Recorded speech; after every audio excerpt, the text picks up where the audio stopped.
Hey guys, what the heck is going on? Sam here. So coming at you today with a profile for May 2002 Yu-Gi-Oh format. I'm pretty excited to finally get this profile out to you guys. I've been trying to get this out for a while, but a few different things have been kind of holding me back. One of them being, if you guys know me, you know that I'm a musician. I travel full time. I'm in a band. It's how I make a living. It's my job. And recently, our careers just kind of really been going great, which is a good thing. But I haven't had time to really just record videos like I would like to. So, with that being said, I'm doing this now because I finally have time. And another reason is because, I've been playing this format for the last 5 or 6 years. Technically, I've been playing this format since 2002, but obviously my card choices were a lot crappier back then. But I wanted to make sure that I kind of solidified my deck list and made sure that I was extremely confident, 100% confident in all my card choices, techs, ratios,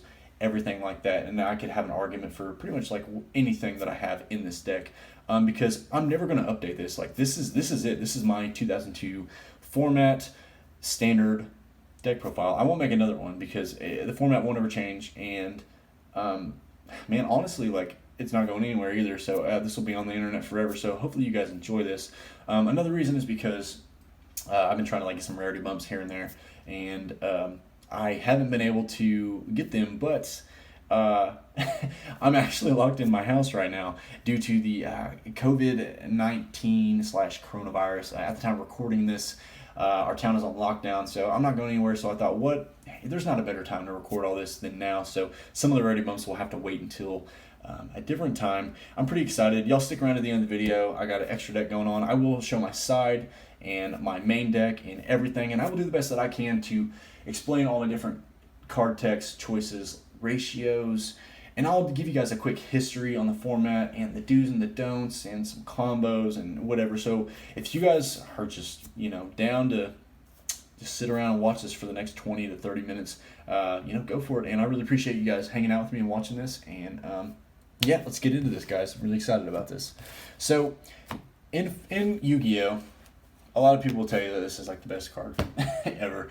In Go format, there is a thing called the Trinity, which is Pot of Greed, Graceful Charity, and Duo.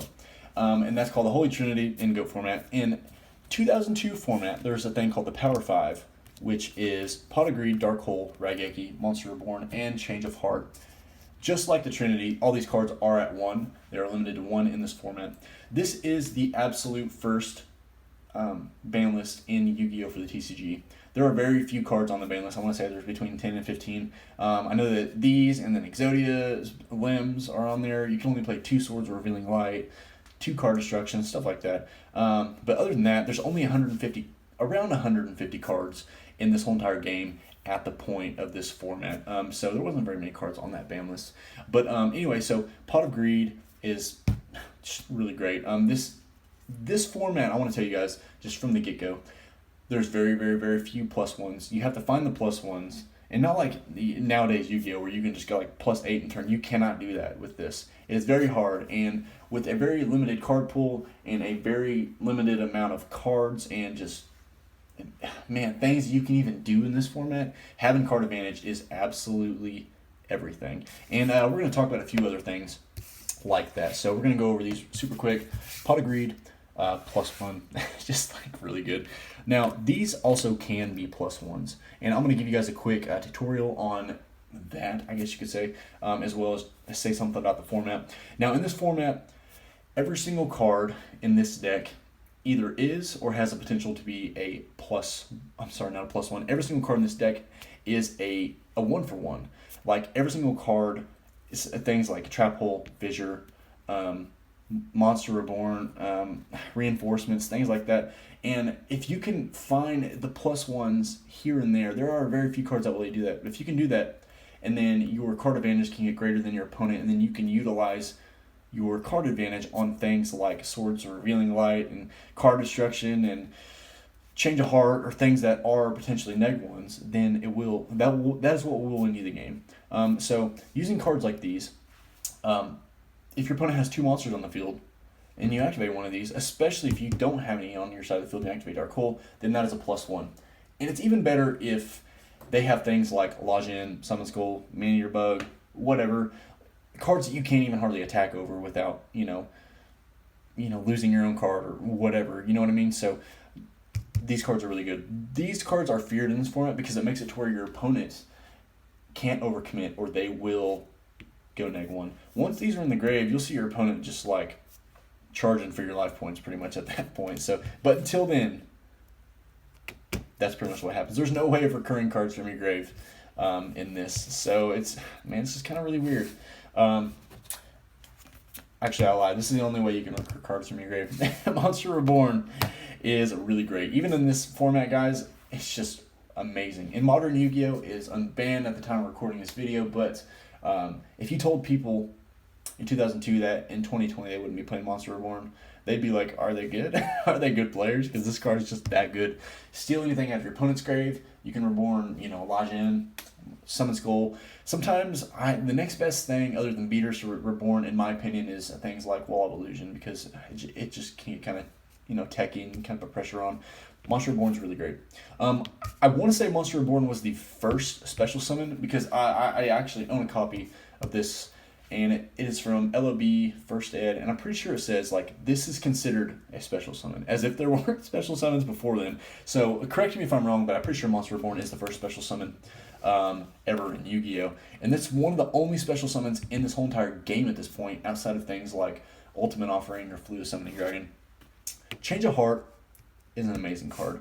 All these are amazing cards, but if there was one that I would not want to see in my opening hand, and I can see the other ones, it'd probably Change of Heart. And it's not that it's a bad card, but this card can be a +1. This card can be a 1-for-1. This card can be a -1, to be honest. This card gets utilized depending on the player's skill and or the player's knowledge of what the other person has, if all that makes sense. So say your opponent has a face down monster and it's a Man-Eater Bug, and then they have another monster face up that's like a Lajin. You can steal their Man-Eater Bug, kill their Lajin. That's really good. Or you can steal their Lajin and then attack their life points. And if they activate something like Waboku, then that's a 1-for-1 because this and Waboku were both used.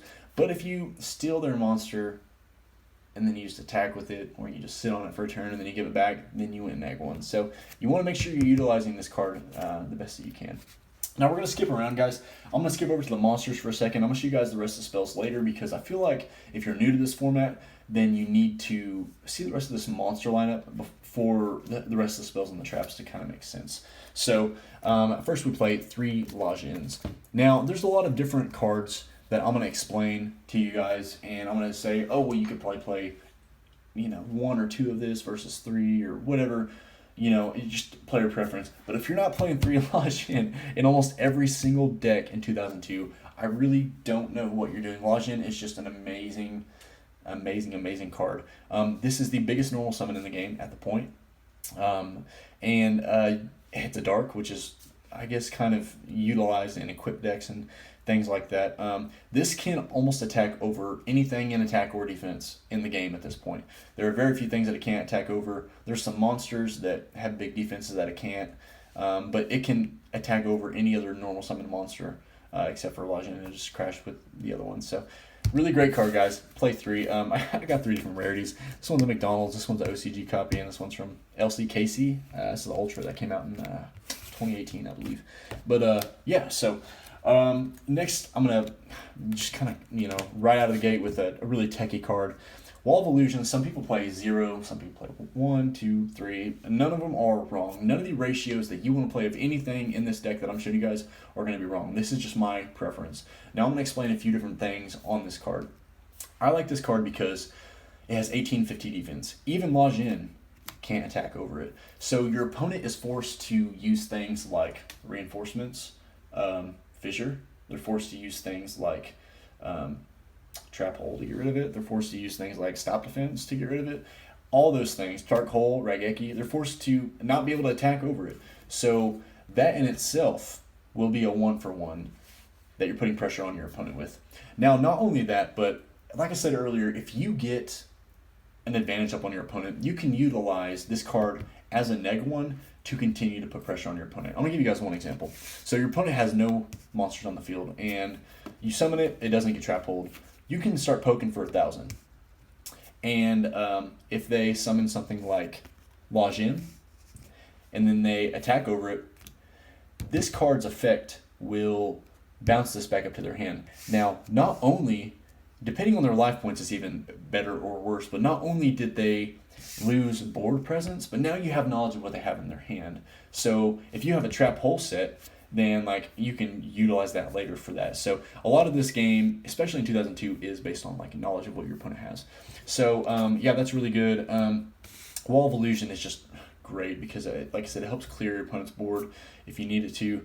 And if they attack into it with this being face down, it still bounces it, man. It's just that trolly. I just love this card. So fun fact about this, the text on this says, I'm going to read to you guys. The monster attacking this creature is returned to the owner's hand. Any damage resulting from the attack is calculated normally. So I guess Wall of Illusion is a creature like Magic the Gathering, and then the rest of Yu-Gi-Oh at this point is just a monster. So I don't know. Anyway, 3 Wall of Illusion, guys. I like that card. So next we're going to show you guys the other beaters in this format. So like I said, there's only 150 card pool at this point. So there are not very many monsters with big attack. You'd be like 1,700. Whoa, that's not very big at all. You're right, but it's honest. These are some of the biggest monsters in the whole entire format. La Jinn is the only other normal summon that is bigger than them. Some things I want to say about these I would consider my pawns.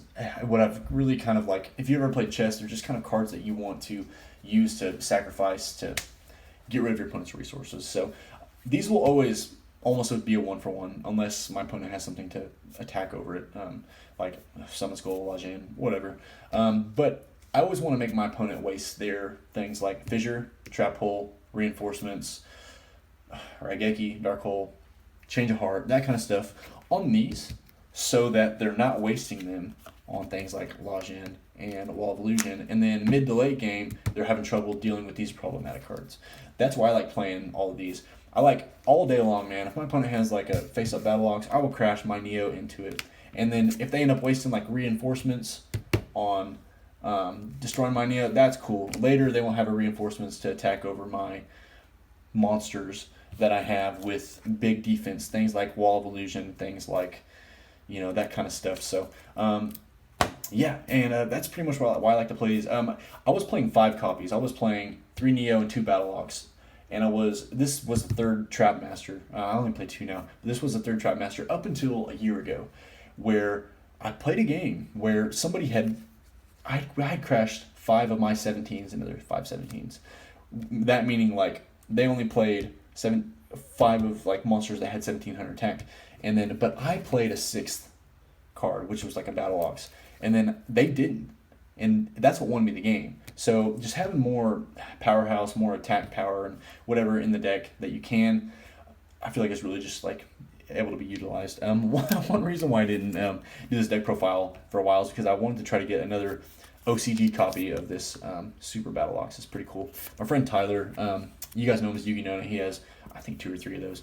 And yeah, I've been trying to get my hands on some for years. I don't really just go out and like just buy cards like TCG Player all the time. I like to try to trade for them at events or find them or play. Me and my friends play for cards sometimes. If you guys see any cards in this deck that are like they have signatures on them, it's because I won them from somebody. Yeah, just this whole entire deck is just like nostalgic. Every time I activate like a card with a signature on it, like I'll be like, yeah, that's that one time that I beat that guy's ass. And no, I'm just kidding. So what I like to play, almost for some of the same reasons, is 3 Giant Soldier of Stone, and kind of for the same reasons as Wall of Illusion, because it's big defense. If I'm being 100% honest, the 300 that your opponent will take from running their Neos and Battle Oxes and whatever into this card will add up at the end of the game. I promise you it will. This game is so grindy. Against 2 good players, the majority of the games will come down to both players being down to 3,000 or less attack. I'm sorry, not less attack, a less life. There would be down to 3,000 or less life points each. So it just gets kind of like really, man, it's the grind in this. So I like Giant Soldier Stone for a few different reasons. There's a lot of different combos that you can do with this card and your traps. One being, say you attack with 13, if it doesn't get Trap Hole or something. And then you have something like Trap Hole. and then your opponent goes to summon something like Lajin, Neo, Battleox, whatever that can be attacked, that can attack over this, you can just destroy their monster next turn, turn this to defense, and then they have to waste something like Fissure or something like that on this to get rid of it. So it's just kind of like utilizing its full potential. Also, this card with things like reinforcements and you can attack over some of your opponent's Battleoxes or Neos because it will make this card 18, and it just makes it a 1-for-1 with this and their Battleox or their Neo. But yeah, the whole Trap Hole combo can be used with things like Wall of Illusion. Oh, what are my other ones? Wall of Illusion or Giant Soldier of Stone or something like this. I only play one copy of Mystic Elf because its attack's not that big, but can be in handy because they can slip under Trap Hole. There's been multiple games where my opponent had a Trap Hole set, and I just attacked. Or I'm sorry, I summoned this and I attacked, and they had less than 800 life points, and they just lost because Trap Hole only affects monsters 1,000 or more. So I only play this card at 1 just because of that. It's just a good one of tech, if I'm being completely honest. So yeah, if you ever have any of these face up and you want to just kind of poke with it and then destroy your opponent's other normal summon that they're going to do next turn, then boom. Because there's not very much spell or trap disruption in this format at all. So chances are if you have a set Trap Hole, if your opponent doesn't have a monster on the field at that moment, then the Trap Hole will resolve. So anyway, so moving on, we are going to play 3 Maneater Bug. This is one of the most feared cards of this whole entire format. For sure one of the most feared monsters because it can take out any other monster, whether it be your opponent's Lajin, Summon Skull.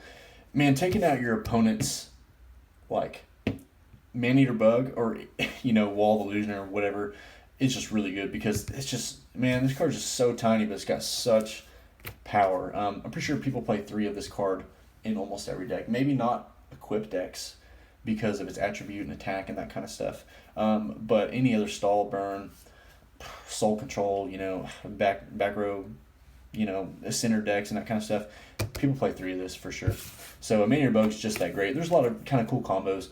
I know with Hain, one of my friends likes to play 3 Hain with this card. I mean, Hain's kind of a neg one sometimes, but if you can like flip it over, destroy your opponent's monster, flip over Hain, return this back up to your hand, and then reset it, that's kind of cool because you get more use out of just one Maneater Bug, so that's kind of cool. Maneater Bug, don't set it first turn because if your opponent opens up swords, whenever it gets flipped, it has to target a monster on the field, and it will have to blow itself up, and then you just kind of went neg-1 on that. So make sure that you kind of, I guess, save it until you really see something problematic on your opponent's side of the field. That'd be my advice. The last monsters that we play in the deck are 2 Trap Masters. This has always been kind of like, I want to feel like the 39th and 40th card of this deck. I played 3 of this at one point. I played 0, 1, 2, and 3, and I feel like 2 is just kind of perfect because you want to try to take out your opponent's back row, but you also, this card can be a neg 1. Kind of like Change of Heart. This card can be a neg 1, it can be a +1, it can be a break even if your opponent attacks into it and then you target their reinforcements, Waboku. If you target one of their traps, then obviously it's a 1-for-1. And you guys would be like, well, obviously you're going to target one of their traps, one of their face down. But people actually start to set spells in this format if they realize that you play multiple Trap Masters because you really just like, I'll put it this way, like if Trap Master gets flipped and then you target your opponent's set Fissure or something like that, then Fissure, it doesn't do anything. You get their knowledge of what they have, but it doesn't really do anything after that. So sometimes you just kind of have to take the knowledge as it comes and sacrifice knowledge for the card advantage between you and your opponent, like I was talking about earlier. So 2 Trap Masters, great. You could play 3, you could play 1, you could play none, but hitting your opponent's trap holes and then they can't utilize those trap holes on things like Lajin later on in the game, that can win you games. Has won me many games and has lost me many games, if I'm being completely honest. So we're going to skip over to the spells. I played 3 Fissura. I'm pretty sure that this card is one of my favorite cards in the whole entire format. What this does is it destroys one monster on your opponent's side of the field with the less attack. There's a lot of different ways that this can be techy. Most time, if you're playing against a good player, your opponent will only have 1 monster on the field face up, and that's whenever you activate Fissure, and it'll just destroy their Wall of Illusion or Lajin, Neo, Battleox, whatever.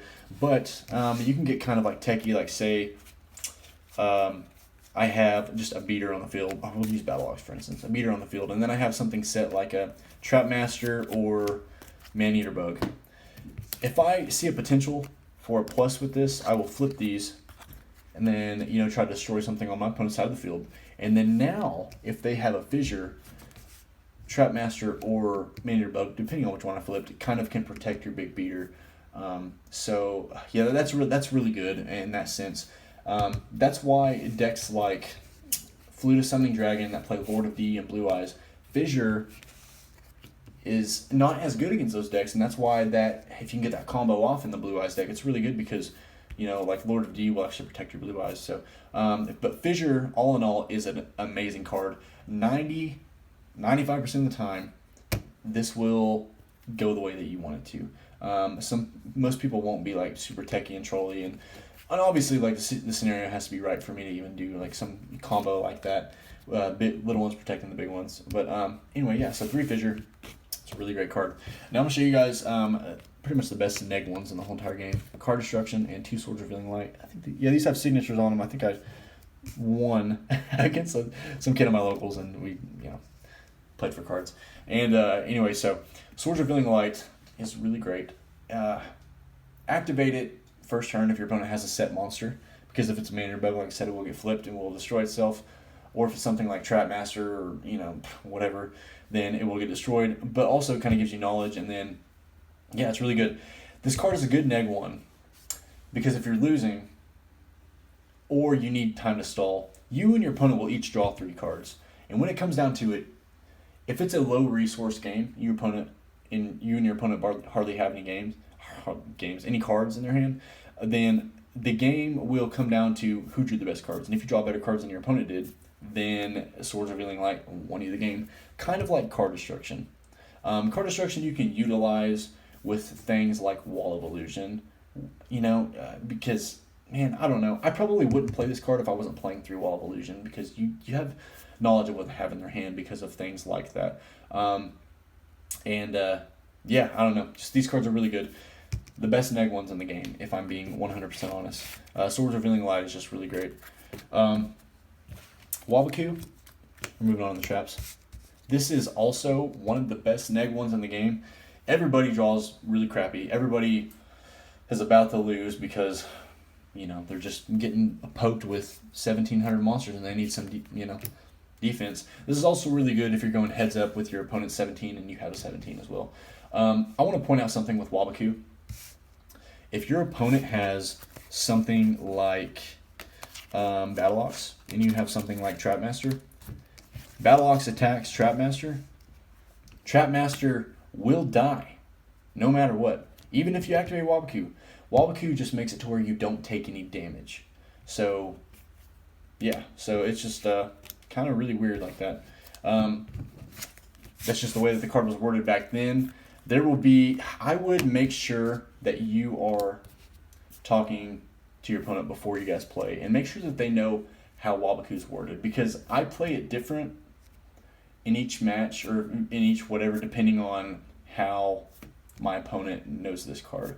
Because you don't want to get down to a point to where it was like game breaking because they activated Waboku, or you activated Waboku in a certain way that shouldn't be activated, because there's different texts of it. And this is 2002 format, so you'd think they'd go by the original text. Who knows? But yeah, that's a whole other video if I'm being completely honest. 3 trap holes. This card, play 3 of. Oh my gosh, guys, play 3 of this card. You want to try to utilize this on cards that you can't attack over or go 1-for-1 with. I think we've talked a lot about that, so make sure that you try to do that.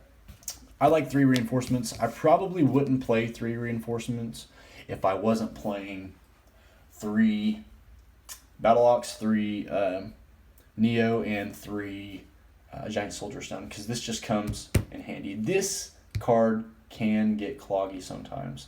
You can see like double reinforcements and you're like, what the hell, dude? I've been seeing like Maneater Bugs and Trapmasters all game. That's how you lose in this in this format, if I'm being completely honest. But I'm maxing out 3 of all the other ones that can utilize reinforcements, so therefore I'm playing 3 reinforcements. You can cut this down to 2 or 1, Two, I feel like, is almost a perfect number for almost any deck, but if you're maxing out on beaters, then play. I would recommend play 3. So we're going to get into the side deck, guys. I want to point out that all of my side deck choices have to do with what I have picked up on my opponent playing.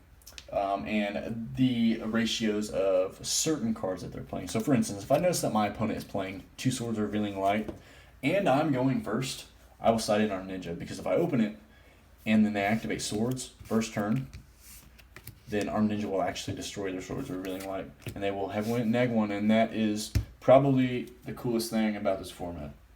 Card destruction, if I notice that they're playing Exodia, yeah, that's pretty much like really good. The only way that you can, if my opponent's playing Exodia, weird. I probably shouldn't be going down this rabbit hole, but I'm going to. If I'm playing against Exodia, I will side out this, because if your opponent's Exodia pieces get discarded, then they can Monster Reborn them and run them into your Wall of Illusion, and it returns it back up to their hand. So if you're playing against Exodia, side out your Wall of Illusions, because people will do that. It's really freaking trolly. It's kind of good, though. I'm not even mad sometimes when it happens, because it's like, that's pretty good. Double Dispel. This is one of the only Spell and Trap Disruption cards, along with this and Trap Master, in the whole entire format. All of these cards don't exactly like destroy it on activation, almost. I mean, it's kind of weird.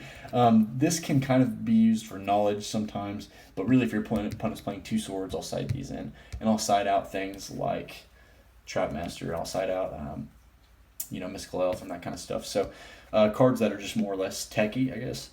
Remove Trap. This is good for if your opponent's playing something like Ultimate Offering. There's a deck that is not very consistent, but can whip your ass if you're not prepared for it. And it's called Bull Rush. And my friend Tyler, aka you know, had made it up, and it has like triple Ultimate Offering and Summon Skulls, and if you don't have Waboku, your opponent can just pretty much just like beat you. This is Dragon Capture Jar. It's an OCG copy and the Spanish copy. Spanish LOB first ed. It's kind of cool. This is kind of cute, I guess. I mean, if you're playing against Blue Eyes, it just kind of protects you until you can find outs, because it just turns them to defense. So I play a second Mystic Elf for things like if my opponent is just playing a really aggressive deck, then I'll take out a Trap Master. Ukazi, sometimes I'll side in. I used to main one of these because there's nothing that they can do about Ukazi and Just Desserts. Literally nothing. They can't negate them. There's not cards in this form that allow you to do that. So if your opponent is a person that kind of like over extends on their monsters, if I ever see anybody summon 3 monsters just kind of cuz, then game 2 I'm siding Just Desserts, because they're going to eat that 15 later. Ukazi is just funny.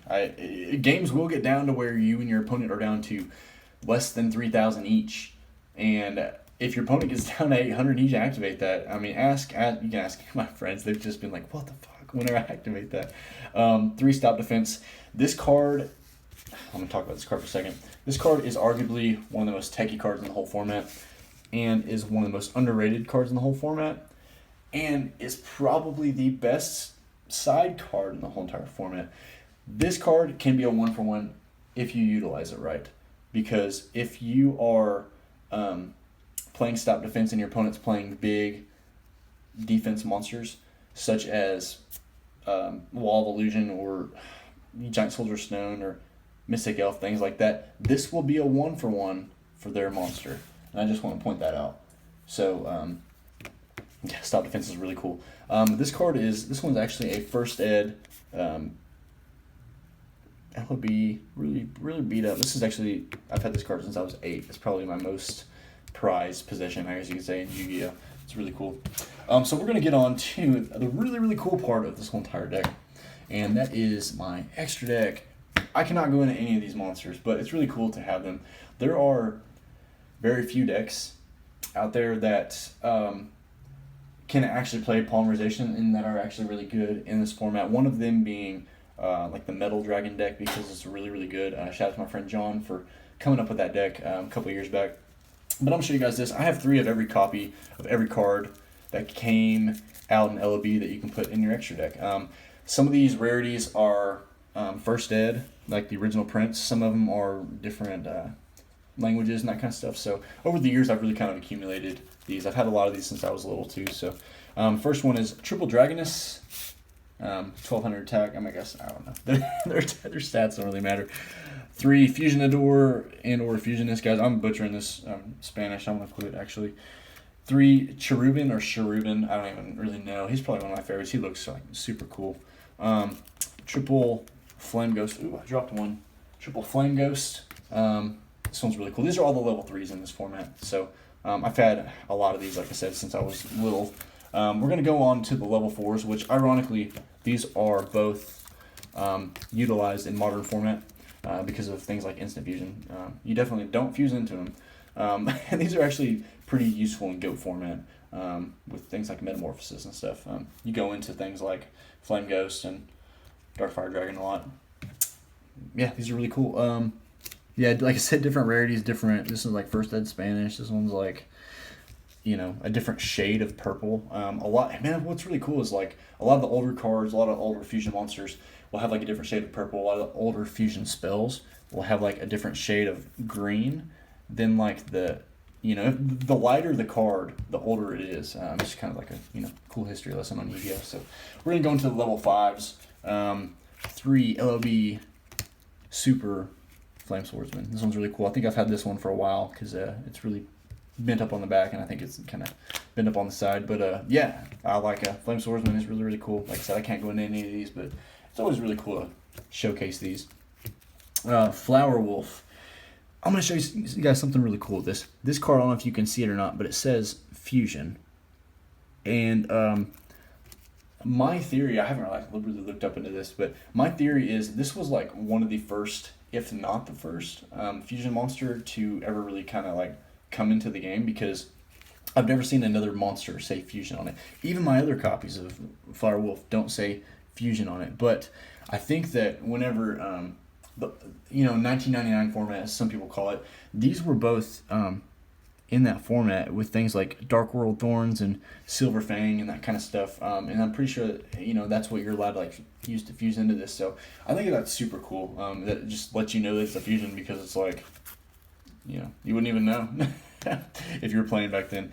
Triple Metal Dragon is really cool. This card is arguably one of the best fusion monsters, or one of the only ones that you can really kind of play in this format. It's got 1850 attack. There's a really, really, really cool profile on my channel. You guys check it out. My friend John plays this card. It's 1850, so like Lajin, it can beat over Lajin and things like that.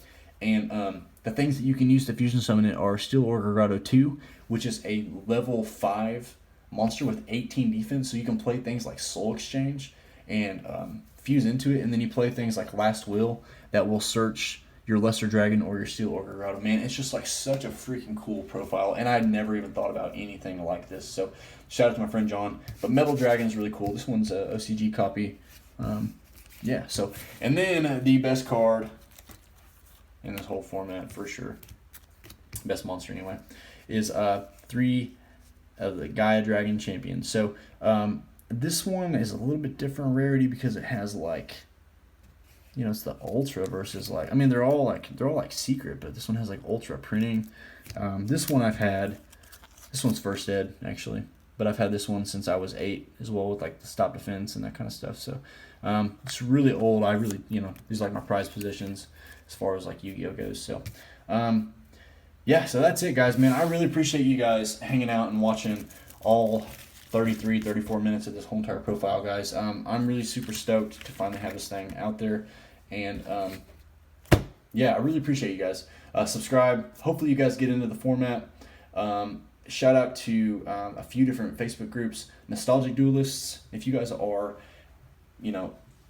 old school Yu-Gi-Oh players, go check out that. There's also 2002 Duelists or players or whatever. It's a Facebook group. Go join it. And there's a lot of people that, want to play this format, and they talk about tech choices and decks and that kind of stuff. So let me know if you guys want to see more 2002 format videos. Give me a thumbs up if you guys are like, hell yeah, show me some more decks. And anyway, I appreciate you guys a lot, and we'll see you guys later.